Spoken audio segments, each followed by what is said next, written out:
But at the same time, at least you could race. If you got upside down, you could race another day.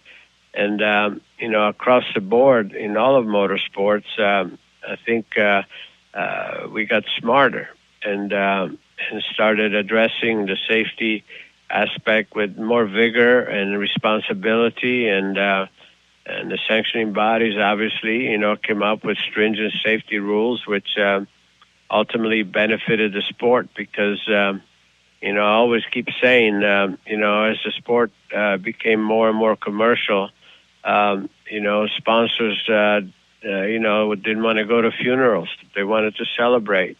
And I think, again, sprint car right down the line, everybody benefited from it. And so here again, that's the evolution.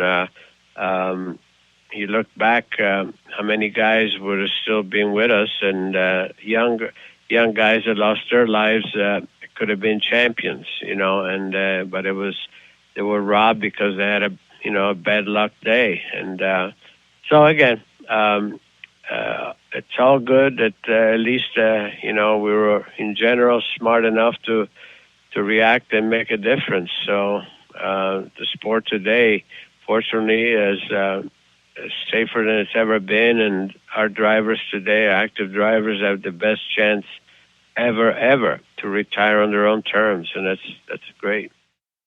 So you participated in the Ford program, and you won with Ford in the Daytona 500 during the height of the Ford and Ferrari battle to develop winning cars. You also won with Ferrari in those years. So how intense were those developmental efforts, and what was it like kind of being in the middle of that battle? My very first sports car races were with Ferrari, but and it was like a 1-off, 2-off, or something like that. And then Ford, obviously, with as you can see with the film that's in release right now.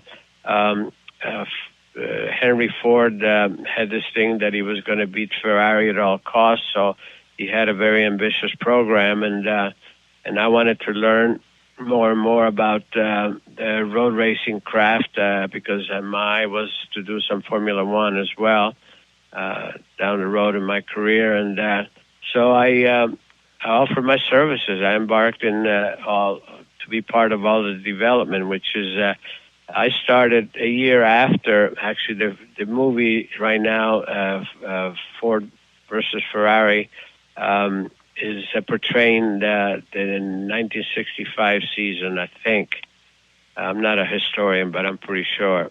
And in 66 is when I was, that's when I competed, at Le Mans the first time, and I was part of, testing and development. So bottom line is this,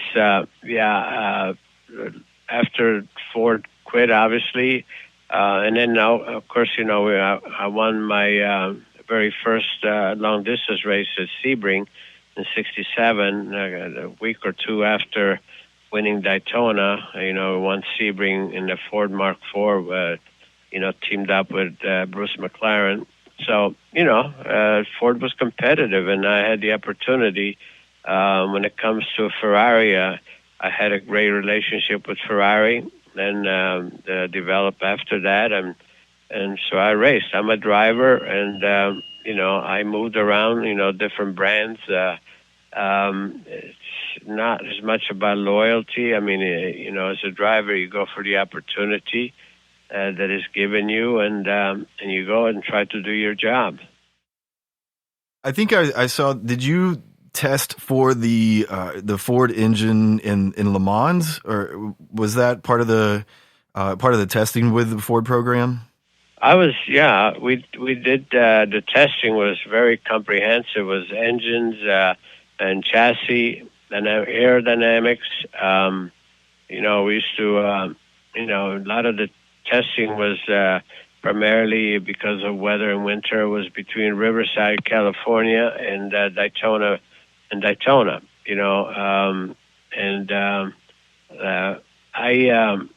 I never did a test at Le Mans because, in fact, the first time that I went to Le Mans in '66 was the first time ever there. But a lot of the testing and endurance testing and everything else was done here in the States anyway. When it comes to endurance, it doesn't matter. And they had done some testing, in prior years. In '65, I think, Le Mans. That's where Walt Henson was killed there, actually, during the test in the wet. And there was extensive testing. We used to do 24-hour runs. I did several at Daytona itself, just simulating a race. So we got a lot of seat time, and that was golden for me to really learn that alongside, some of the top Formula One drivers that were involved. This is where I really befriended Bruce McLaren, who was was an excellent technical driver, and again, it did me a world of good. I got to know Ken Miles, who was the character in that movie that's playing right now, but it was brief because he was killed during the test at Riverside.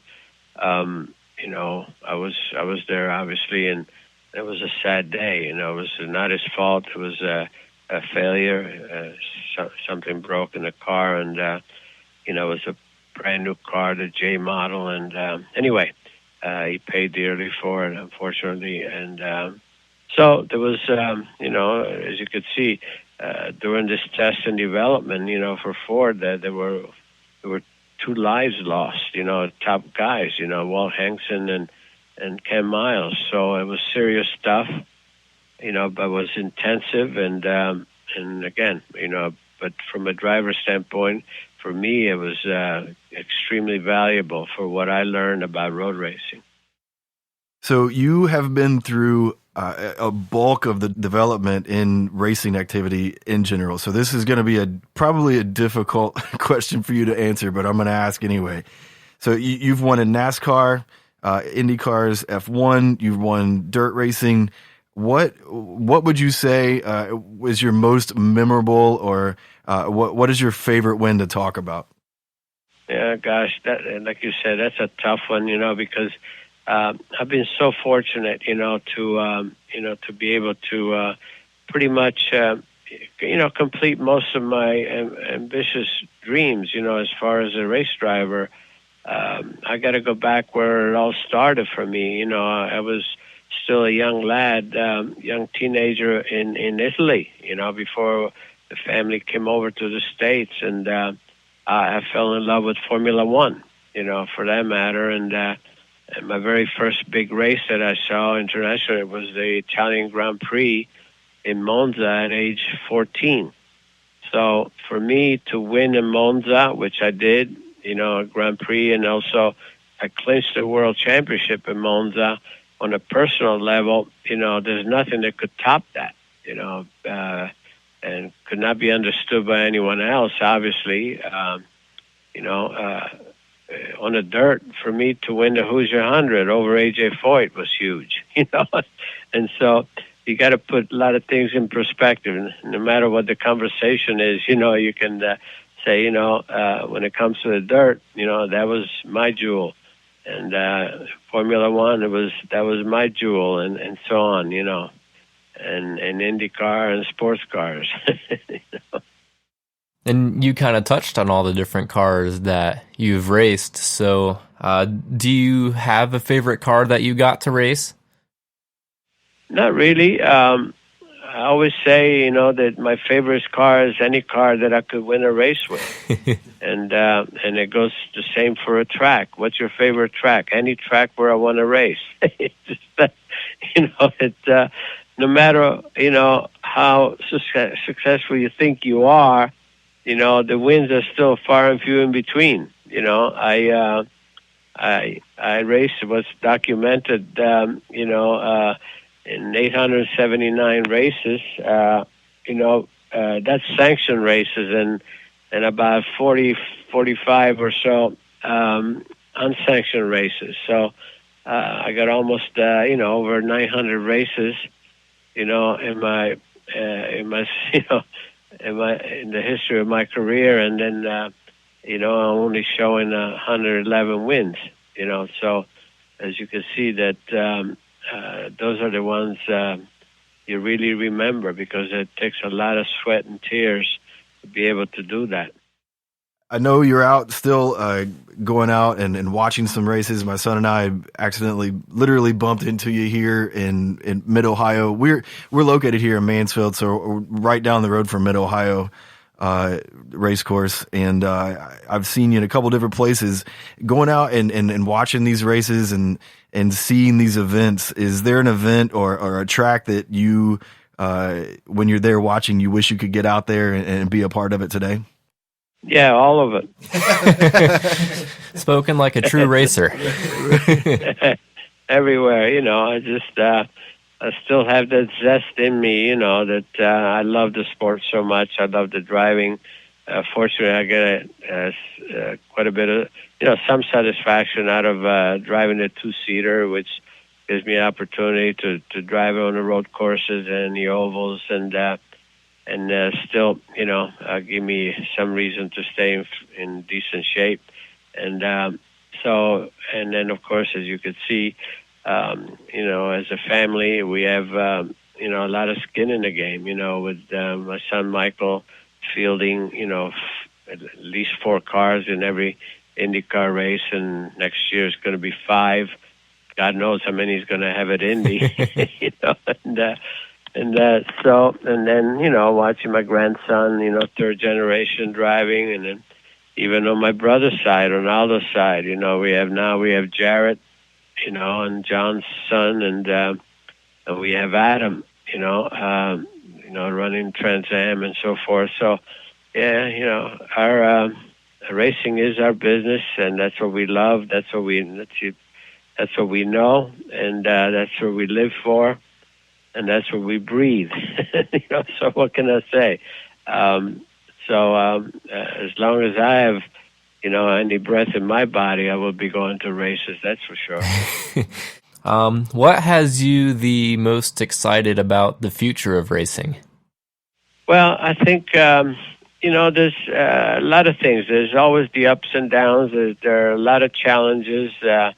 Obviously, what got me excited recently is Roger Penske buying the IndyCar Series in Indianapolis, mainly because, the Holman George family just admitted, they could only take it as far as they could, and we just needed some new investment and new, more positive vision as where it needs to go next. And to me, that was the best Christmas present, that we could have at this point. And I think, the sport is, it's always been challenged, obviously, but at the same time, the sport is in good hands with great talents. Look at, NASCAR. Look at the up and coming talents. Look at all the youngsters that are moving up, from the Xfinity, to Cup, for instance. Really interesting lads, and then IndyCar the same way. Got Formula One. Sports car is probably as strong right now in the United States as it's ever been. The long distance, the IMSA series. So there's plenty for everybody to play with. I think when you look at the dirt tracks, I mean, obviously, I follow that. And because Jarrett drives that as well, then you got the smoke, good old smoke, Stewart, that, he retires from one series and now he drives 100 races. Yeah, right. And another one, so, all of that, again, is going well. There's, when you talk about grassroots or, local racing, a lot of the memorable tracks for me, have turned into shopping centers, but there are many that actually are very fluid and they're going very well still. You still have that local following, and again, so again, the sport is